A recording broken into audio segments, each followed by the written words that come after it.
월요일 첫 본방송 시사시사 코너를 올린 다음에 정말 가슴이 가득 찬 것 같은 감사함을 느낍니다.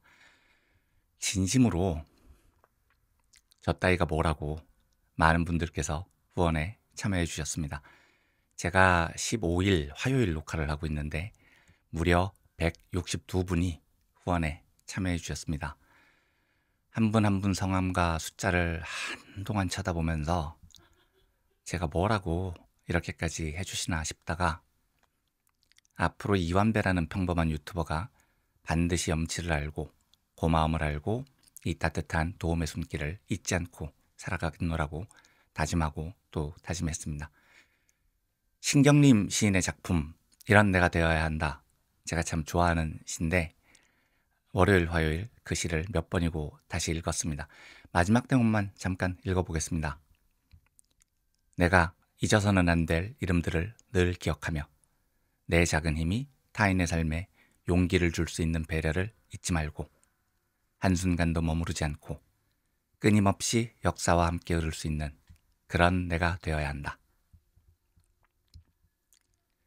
여러분들의 과분하고 따뜻한 연대의 손길 그리고 그 소중한 이름들을 늘 기억하면서 그 감사함을 바탕으로 제 작은 힘이 타인의 삶에 용기를 줄 수 있는 배려를 잊지 않고 살아가려고 노력하겠습니다. 한순간도 머무르지 않고 더 좋은 세상을 향해서 입주민 여러분들과 끊임없이 역사와 함께 흐를 수 있는 그런 사람이 되도록 최선을 다하겠습니다. 다시 한번 고개 숙여 감사드립니다. 그리고 아르다님, 유정정님 등 몇몇 분들 조언이 대형 유튜브에 출연을 해야 구독자도 확 늘고 조회수도 확 늘고 인지도도 확 높아진다. 왜 출연 안 하시냐 이런 말씀을 해주시던데 제가 이런 이야기를 들으면 좀 스스로에게 회의가 생깁니다. 왜냐하면 매불쇼나 겸공이나 아마 이런 곳들을 말씀하시는 것 같은데요. 제가 출연을 안 하는 게 아니고요. 출연해달라는 요청 자체가 없었던 겁니다. 요청이 없는데 제가 나가고 싶다고 나갈 수 있는 곳이 아니잖아요. 제 친구 중에 하나는 너 개인 유튜브 시작하면 광고도 받을 거냐? 이렇게 물어요. 광고가 들어온 적이 없습니다. 주는 사람이 없는데 혼자서 받을 거냐 말 거냐를 고민하고 자빠져 있으면 제가 웃기는 거죠.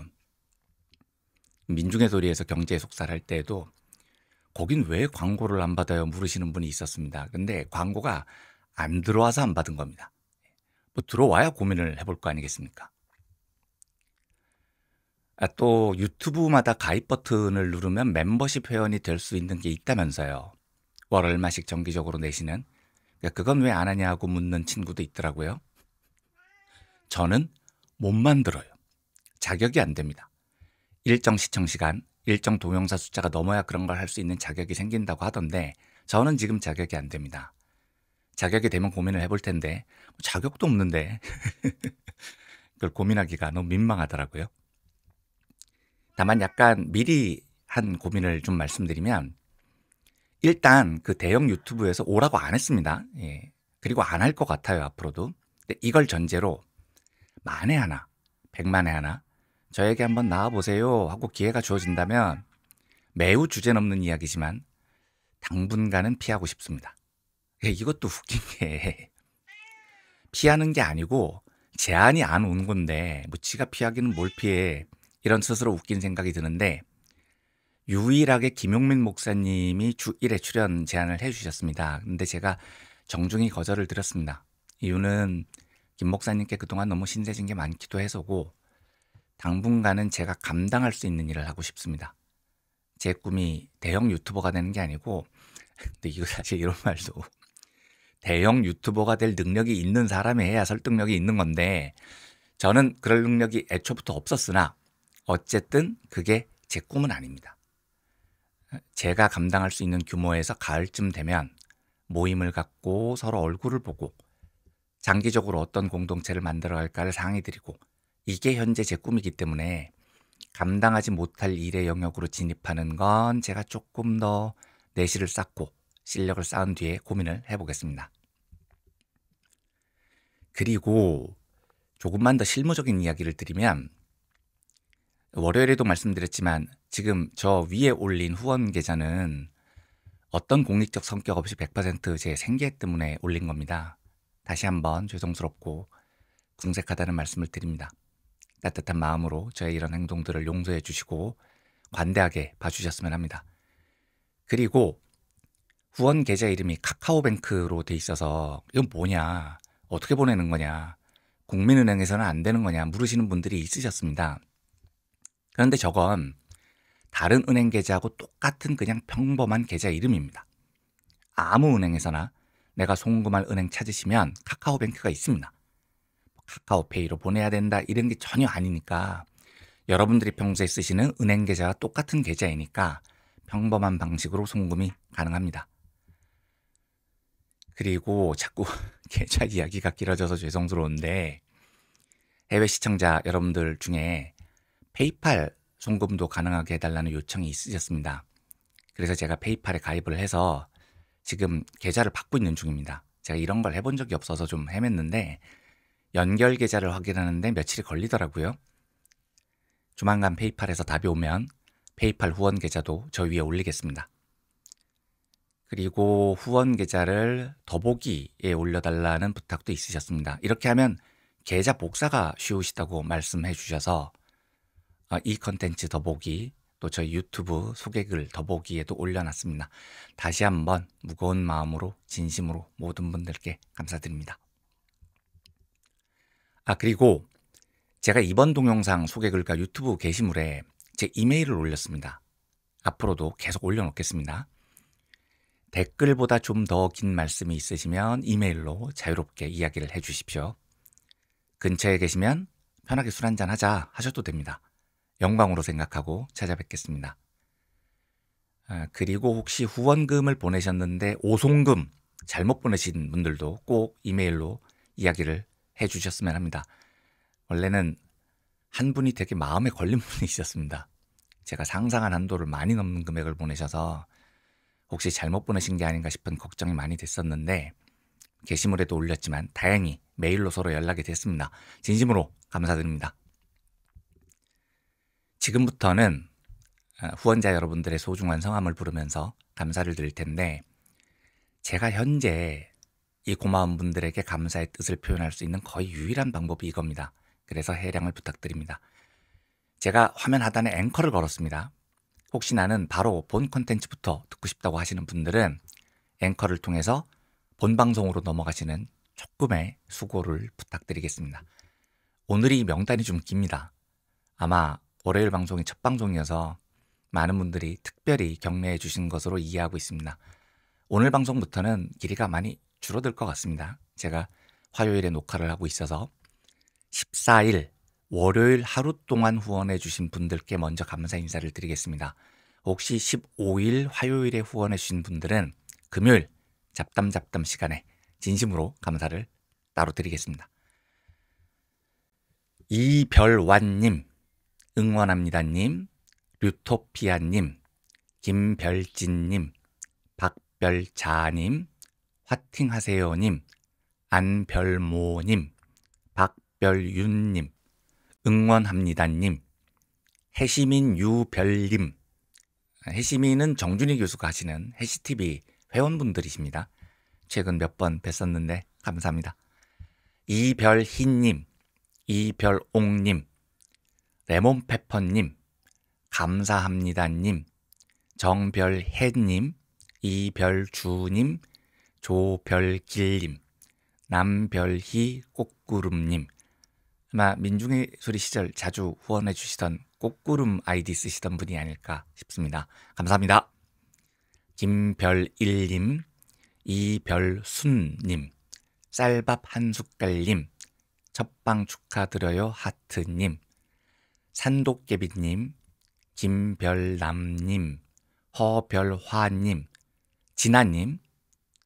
이 진아님은 제가 아는 그 진아님이시겠죠? 감사드립니다. 이별재님, 김별하님, 박별우님, 유별현 가로열고 응원합니다님, 함께 꿈을 꿉니다님, 박별세님, 한 글자로 적어주셨습니다. 응원해요 하모니님, 박별희님, 하모니 응원합니다님, 유별연님, 명별님, 임별재님, 송별하님, 보리야 사랑해님, 전별철님, 김별화님, 남별정님, 홍별한님. 타워크레인 노동자시죠? 저와는 좀 오랜 인연이 있는 분이십니다. 잘 지내시죠? 감사합니다.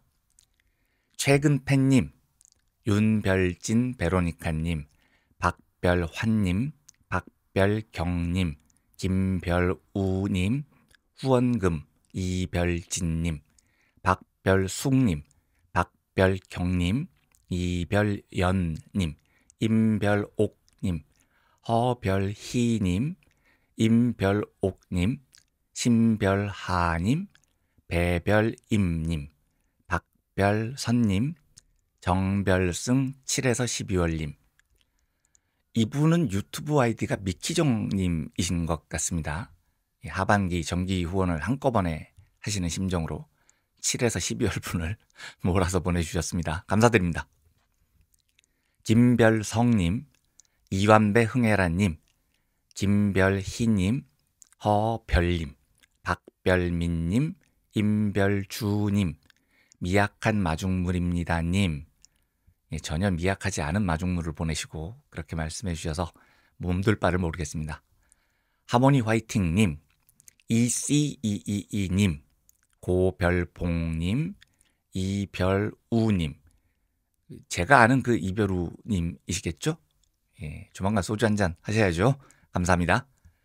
천별근님, 오별환님, 김별범님. 이분이 제가 그 액수를 잘못 보내신 줄 알고 애타게 찾은 분이십니다. 진심으로 감사드립니다. 화이팅님, 김별지님, 김별원님, 아마 아이디로는 니키소닉진님이시죠? 네, 감사합니다. 정별헌님, 오별자님, 리별유님, 영어로 돼 있으셨네요. 오별성님, 호명금진님, 조별경님, 김별현님, 이하트식님, 최별영님, 김별우님, 서머응원해님, 안별해님, 윤별선님, 팬님, 이완배 기자님 화이팅님, 시청료 신별일님, 한별수님, 유별숙님, 이완배님 축하합니다님, 이별성님, 누림보님, 77,777원을 보내주셨는데 제 행운을 빌어주신 것으로 이해하고 있습니다. 감사드립니다. 배별우님, 진별라님, 유별원님, 응원합니다님, 김별태님, 김별성님, 혹등고래님, 전별년님, 썽킴님, 화이팅입니다님. 다시 할게요. 여기서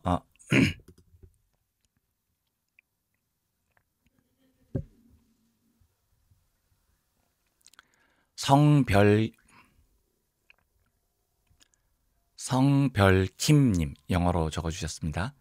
화이팅입니다님, 당신을 응원합니다님, 뷰티풀 W님, 김별주님, 이별덕 늘 응원님, 임별희님, 신별률님, 서별민님, 최별숙 임별빈님, 강별라님, 독일에서도 응원 김별봉님, 김별형님, 조별실님, 최별옥님, 이별철님, 완배영 화이팅님, 이별주님, 테라포스님, 아마 테라포스칸 님이실 것 같습니다. 감사합니다.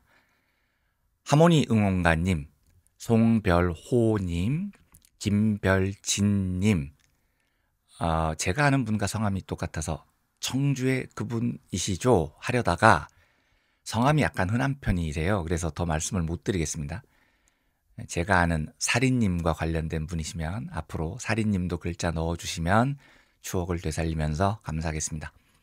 축하모니님, 미친 이반님, 배별진님, 박별원님, 김별선님, 양별혜님, 박별수님, 흐르는 물처럼님, 응원할게요님, 문별님, 정별국님, 민들벌칸님, 임별민님, 황별철님, 하모니 입주금 하트님, 김별정님, 내다한이님, 양별화 바네스치킨님, 문별숙님, 김별호님, 화이팅님, 설별훈님, 김별환님, 오별미님. 제가 얼마나 감사한지 그 마음을 다 전달을 못 드립니다. 모두 고개 숙여 진심으로 감사를 드립니다. 오늘 이제 수요일 독서 코너입니다. 그 독서 이렇게 2개씩 붙여서 말씀드리는 거 귀여워 보이려고 했다고 말씀드렸는데 의외로 반응이 나쁘지가 않더라고요. 예, 그래서 그냥 독서 잡담 시사시다 이렇게 가겠습니다. 예고드린 대로 매주 수요일에는 책을 읽을 예정입니다. 그리고 역시 예고드린 대로 당분간은 제 책을 읽겠습니다. 근데 이렇게 하는 취지는 프롤로그 영상에서도 말씀드렸는데 책 광고를 하려는 게 아닙니다. 정말로 안 사주셔도 됩니다. 짧게 다시 말씀드리면 제가 늘 시사방송만 하다 보니 제가 책으로 쓴 경제 역사, 기업 이야기, 금융 이야기, 마케팅 이야기 이런 것들을 제대로 소개를 해본 적이 없습니다. 저는 그 책들을 작업할 때 상당히 재미있었거든요. 그래서 이제 제 채널을 오픈했고 주 3회로 방송을 늘렸고 하루 정도는 책을 읽어도 될 것 같은 여유가 생겼고 그래서 제 책을 해보고 싶었습니다. 안 사주셔도 됩니다. 거듭. 제 책을 할 동안에는 제가 모든 챕터를 다 할 겁니다. 거기에 보충되는 이야기도 할 테니까 굳이 안 사셔도 이 방송을 그냥 쭉 들으시면 책 한 권 읽는 것과 다름이 없습니다. 편하게 들어주셨으면 합니다. 첫 번째 고른 책, 경제전쟁의 흑역사라는 책입니다. 2023년에 낸 책인데 취지는 세계사에서 중요한 대목을 차지하는 세계적인 경제 분쟁에 관한 이야기들입니다. 저는 상당히 재미있게 작업을 했습니다. 총 24챕터로 구성이 되어 있고 매주 한 챕터씩 살펴보겠습니다. 무려 24주 동안 이 책이 말하고자 했던 바를 하모니에 입주하신 구성원 여러분들과 나눠보겠습니다. 본격적으로 경제전쟁의 흑역사 1장 포르투갈과 에스파냐, 세상을 절반으로 나누다, 후추전쟁을 살펴보겠습니다. 여담부터 시작을 하면 제 후배 중에 세계 여러 나라를 돌아다니는 직업을 가진 후배가 있었습니다. 학생운동도 오래 했고 저하고 같은 동아리에 있어서 친했어요. 그런데 10년 전쯤인가 외국에서 일하다가 휴가를 받아왔나 그랬는데 저랑 만나서 술 한잔 한 겁니다. 그런데 그때 그 후배가 아프리카에 파견을 나갔었거든요.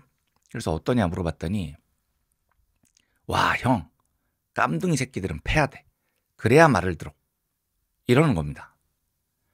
그래서 제가 그날부터 이 새끼랑 의절했습니다. 다시는 찾아오지 말고, 다시는 연락하지 말고, 다시는 네가 어디 가서 학생 운동하고 다녔다고 하지 말아라. 진짜 한 번 더 내 앞에 나타나서 그런 말 씨부리면 패 죽여버린다. 이러고 걔랑 관계를 끝냈어요. 그런데 사실 아프리카나 동남아시아를 경험해 보신 분들 중에 이런 생각을 갖는 분들이 간혹 있습니다. 가난한 나라를 보면서 가난한 데는 다 이유가 있다. 국민이 게을러서, 혹은 거짓말을 잘해서, 혹은 미개해서, 혹은 날씨가 따뜻하다 보니 노력할 필요가 없어서 등등. 별의별 이유로 가난한 이들에게 비난을 퍼부는 겁니다. 그런데 역사적으로 보면 이건 원인과 결과를 혼동해서 생긴 착각입니다. 그 나라 민중들이 직면한 대부분의 문제는 가난했기 때문에 생긴 거라고요. 이걸 잘 이해해 주셨으면 합니다. 우리가 가끔 퍼붓는 그들이 가난에 대한 비난은 그런 이유 때문에 그들이 가난해진 게 아니고 가난해졌기 때문에 생긴 결과라는 겁니다. 그리고 그 원인 제공을 한 게 누구냐? 대부분은 유럽 서구 사회의 착취로부터 시작됐습니다. 예를 하나 들어보죠. 기억하실지 모르겠습니다만 2011년에 우리나라 어선 3호 주얼리호가 소말리아 해적들한테 억류가 된 적이 있었습니다. 그런데 그때 사람들이 받은 충격은 우리나라 배가 해적에 억류됐대. 어떻게 하지? 이게 아니고요. 와, 21세기에 해적이 살아? 라는 거였습니다. 제가 아는 해적은 잭스페로밖에 없는데 2011년에 무슨 해적이 사냐고요. 그렇게 놀란 사람들이 굉장히 많았는데 그 놀라움 뒤편에는 야, 쟤들은 오죽할 짓이 없으면 해적질이나 하고 다니냐 이런 비난과 조롱도 함께 숨어 있었던 겁니다. 그런데 해적질이나 하고 있으니까 가난하지라고 단순하게 비난할 게 아니고 이 사람들이 왜 해적질에 나섰는지 이유를 들어보시면 시청자 여러분들께서도 생각이 조금 달라지실 겁니다. 아프리카 대륙 동부에는 아프리카의 뿔이라고 불리는 뾰족하게 튀어나온 지역이 있습니다. 그리고 지금 지도에서 보시다시피 소말리아는 이 지역에 기역자 모양으로 매우 긴 해안을 가지고 있어요. 해안 길이만 3,000km가 넘습니다. 엄청나죠? 당연히 해산물을 많이 잡을 수 있는 환경입니다. 그런데 특이하게도 소말리아 민중들이 해산물을 별로 즐기지 않는데요. 그래서 이 나라에서 잡히는 해산물은 대부분 유럽으로 수출이 됩니다. 이 나라가 정치가 진짜 불안해요. 내전의 무정부 상태가 수십 년째입니다. 그러니까 소말리아 민중들에게 해산물은 거의 유일한 산업 자원인 겁니다. 이걸 수출해야 식량과 생필품을 구입할 수 있는 겁니다. 또 지도에서 보시면 소말리아가 수에즈 운하하고 굉장히 가깝지 않습니까? 수에즈 운하는 아시다시피 저기만 건너면 유럽입니다. 유럽과 아시아를 연결하는 가장 중요한 항로입니다. 당시에도 한 해 평균 3만 척 이상의 배가 다니는 교통의 요지였습니다. 자, 문제가 어디서 시작됐느냐? 저 수에즈 운하만 건너면 유럽 사람들이 바로 소말리아 앞으로 올 수 있었단 말이죠. 그리고 유럽인들이 보니까 소말리아가 치안이 엉망이란 말이죠. 육상 치안도 잘 안 되는데 해상 치안이 됐겠냐고요. 이때 유럽인들이 깨달은 겁니다. 소말리아 앞바다에서는 무슨 짓을 해도 괜찮다는 걸요. 그래서 얘들이 뭘 하느냐? 유럽인들이 해산물 좋아하니까 여기를 제 집 드나들듯 하면서 불법 조업을 시작했습니다. 해산물을 싹쓸이 해갔어요. 이것만 했으면 다행인데 프랑스하고 이탈리아 배들이 자국에서 나온 산업 폐기물을 여기 소말리아 앞바다에 다 쏟아부어 버렸습니다. 해상 치안이 없으니까 그냥 꼴리는 대로 여기를 오염시킨 겁니다. 당연히 바다가 오염됐겠죠. 해산물 씨도 말라갑니다. 해산물을 잡아야 생계를 유지하는 소말리아 민중들에게 이런 상황은 곧 죽음으로 내몰리는 위험을 뜻하는 겁니다. 그래서 견디다 못한 소말리아 어부들이 직접 해안 치상에 나섭니다. 단체를 조직한 다음에 군벌들한테 무기를 빌립니다. 그리고 불법 조업이나 폐기물 투기를 일삼는 유럽의 배들을 직접 단속하죠. 그런데 이 과정에서 마침내 그 사람들도 깨닫습니다. 유럽 배들을 단속하는 것보다 그 배에 실린 재산을 빼앗거나 인질을 잡아서 돈을 요구하는 게 더 큰 돈벌이가 된다는 사실을요. 소말리아 해적이 이렇게 탄생한 겁니다. 소말리아에 군벌이 많거든요. 군벌들도 깨달았어요. 해적질이 돈이 되는구나. 그래서 군벌도 적극적으로 해적질에 나섭니다. 해적업이 이 나라에서 하나의 산업 비슷하게 돼버린 겁니다. 실제로 2009년 이후 전 세계 해적 사건의 절반이 소말리아 인근에서 벌어졌습니다. 그러니까 절대 오해하지 말아주셨으면 합니다. 저는 해적질을 오해할 생각이 추호도 없어요. 나쁜 짓이죠. 잡아가둬야죠. 그런데 제가 드리고 싶은 이야기는 소말리아 해적의 출발이 소말리아 민중들의 마지막 생계수단을 오염시킨 유럽인들의 탐욕에서 비롯됐다는 겁니다. 유럽 백인들은 소말리아 해적을 비난할 자격이 없어요. 오히려 책임을 져야 되는 존재들이죠. 경제학에도 백인 우월주의가 많이 작용을 합니다. 이런 사상을 가진 경제학자들 중에 기후설 이런 걸 퍼뜨립니다. 기후가 인종의 능력에 영향을 미친다는 거죠. 지리적으로 보면 경제적으로 어려운 나라 대부분이 열대 지방에 분포돼 있잖아요. 반면에 어깨 좀 피고 사는 나라들은 대부분 온대지방, 사계절이 뚜렷한 지역에 퍼져 있습니다. 그래서 기후의 영향력을 믿는 학자들 말이 먹을 것이 풍부한 열대지방의 인종들은 게을러지고 뇌가 퇴화한 반면 온대지방 백인들은 부지런해야 겨울을 날 수 있었기에 노력을 기울였고 그 덕에 뇌가 발달했다라고 씨부리는 겁니다. 그런데 그게 그렇겠습니까? 이건 제 이야기가 아니라 유럽을 대표하는 진보적 경제학자이자 그리스에서 재무부 장관을 지낸 야니스 바루파키스의 반론입니다. 언젠가 제 책 다 끝나고 기회가 되면 바루파키스의 작은 자본론도 이 독서 코너에서 한번 해보고 싶은 책입니다. 바루파키스의 주장은 기후가 경제에 영향을 미치는 것은 맞는데 영향의 내용은 전혀 다르다라는 겁니다. 바루파키스는 온대지방 국가들이 강성해진 것은 개들이 무기를 만들었기 때문입니다. 그리고 그들이 무기를 만든 이유는 잉여 농산물이 필요했기 때문이라고 설파합니다. 잠깐 그의 이야기를 함께 들어보시죠. 영국인들은 왜 오스트레일리아에 쳐들어갔고 애버리니지, 여기가 20세기 초 영국인들에게 몰살을 당하는 오스트레일리아의 원주민들입니다. 애버리니지는 왜 영국에 쳐들어가지 않았을까? 어떻게 흑인들이 사는 아프리카나 오스트레일리아에서는 강대국이 하나도 생겨나지 못했을까? 유전자 문제일까? 당연히 아니다. 맨 처음에 잉여 생산물이 있었다.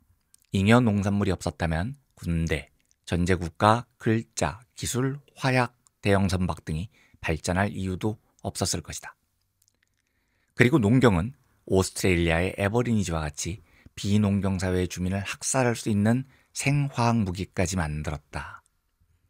한편 먹을거리가 부족한 적이 없던 애버리니지에게는 300~400만 명의 사람들이 자연과 멋진 조화를 이루며 살았고 유럽 크기의 대륙에서 무제한으로 식물과 동물을 얻을 수 있었기 때문에 농경 기술을 발명하고 잉여 생산물을 만들어낼 이유가 조금도 없었다. 오늘날 우리는 애버리니지가 엄청난 문화적 가치를 지닌 시와 음악, 신화를 보유하고 있음을 알고 있다. 그러나 다른 민족을 공격하거나 자신을 방어할 수단은 갖고 있지 않았다. 바루파키스의 이야기처럼 풍요로움을 기반으로 평화롭게 살던 아프리카나 오스트레일리아 대륙의 원주민들은 남을 죽이면서까지 무언가를 빼앗을 이유가 없었던 겁니다. 그러니까 기후는 어떤 인종을 우월하게 만들고 어떤 인종을 열등하게 만든 게 아니고요. 어떤 인종을 폭력적으로 만들고 어떤 인종을 평화롭게 만들었다는 이야기입니다. 우리가 근대 국가의 발달이라고 믿는 수많은 기술들을 잘 보면 사실 탐욕을 충족시켜주기 위한 기술이거나 혹은 착취를 위한 기술이 아주 많습니다. 대표적인 게 총이죠. 유럽의 백인들은 총이 필요했어요. 누군가를 착취해야 살아남는 기후였으니까요. 그리고 이 착취의 기술을 바탕으로 식민지를 수탈합니다.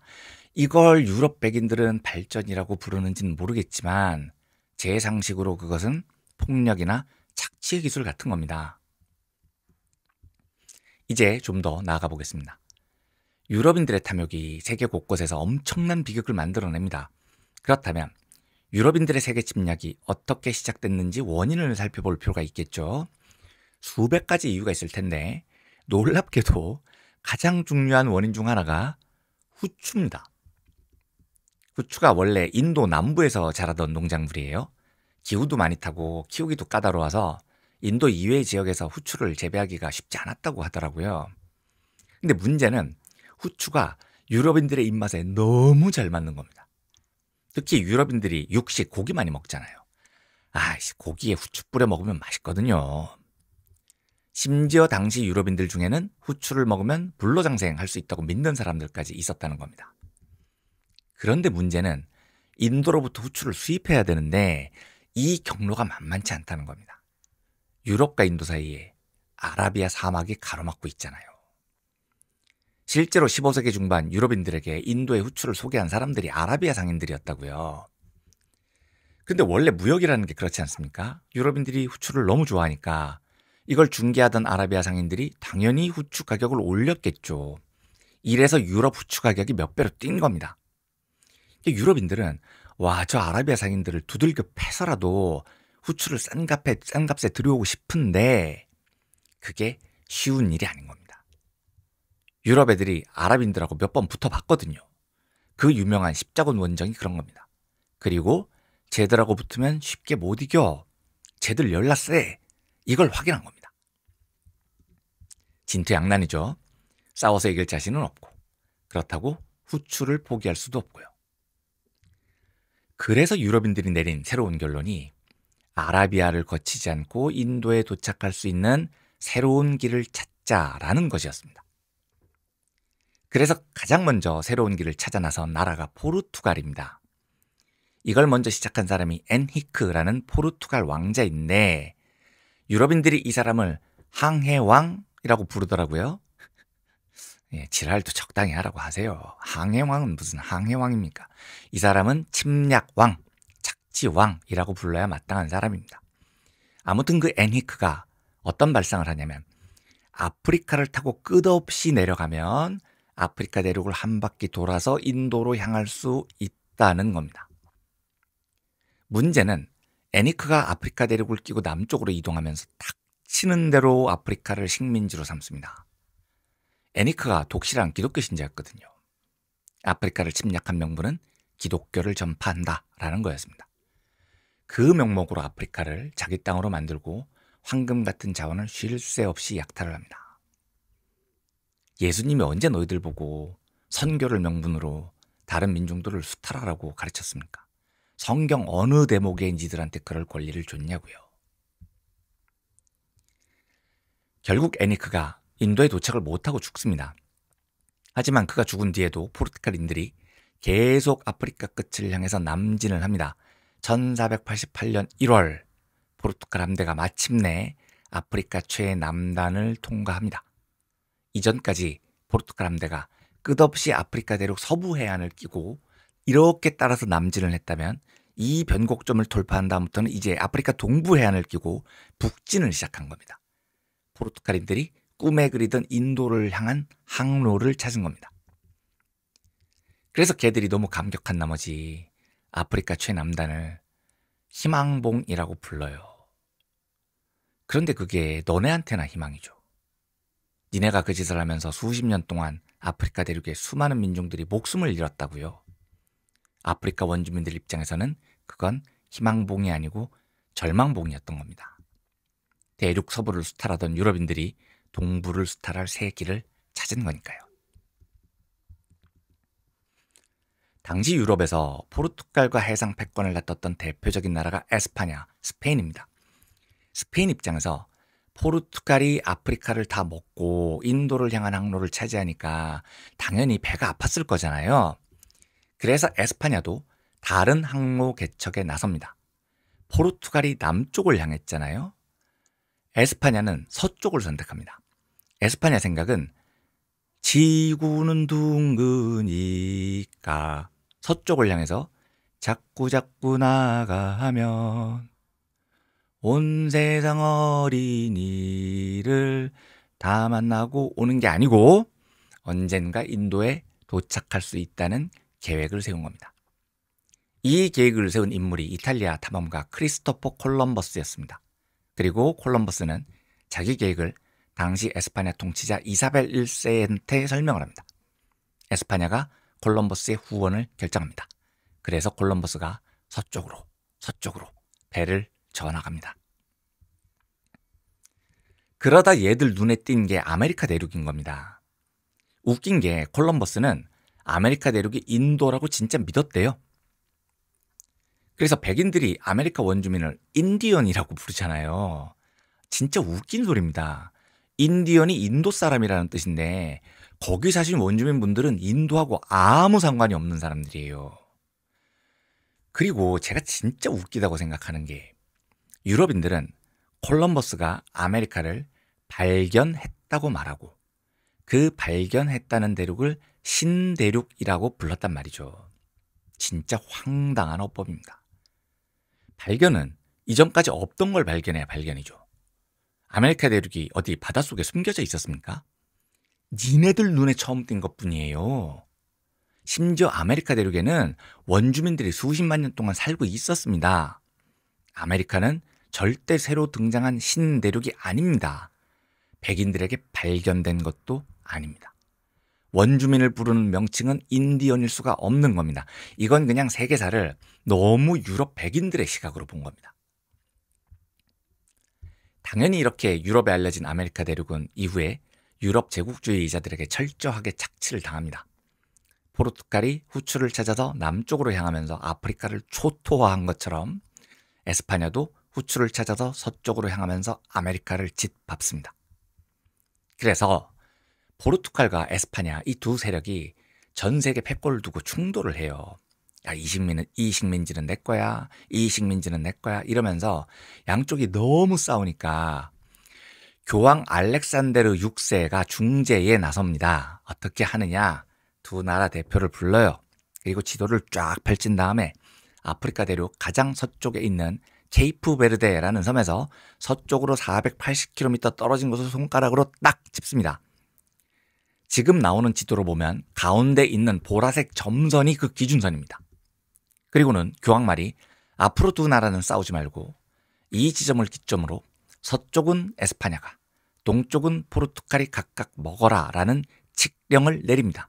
진짜 미친 새끼들인 거죠. 지도에 선 하나 쭉 긋고 세상을 절반으로 나눈 다음에 지들끼리 왼쪽은 에스파냐 땅, 오른쪽은 포르투갈 땅, 이 랄지를 한 겁니다. 그래서 이후에 유럽 백인들이 실제로 지구의 절반이 에스파냐 땅, 절반이 포르투갈 땅이라고 생각을 했어요. 여러분, 이 기준으로 하면 조선과 일본도 포르투갈 식민지였습니다. 실제로 16세기 중반에 일본인들한테 조총을 전해준 사람이 포르투갈 상인들입니다. 이 포르투갈 상인들 생각이 뭐냐면 일본 우리 땅이야. 언제든지 우리가 차지할 수 있어. 왜냐고? 교황님이 그렇게 허락하셨으니까. 이런 생각이었습니다. 그런데 여기에 더 웃긴 코미디가 하나 있습니다. 사실 교황의 명령이 매우 단순하잖아요. 지도를 다시 보시면 보라색 점선을 기준으로 볼 때 오른쪽에 아프리카가 있습니다. 이걸 포르투갈이 먹으라는 겁니다.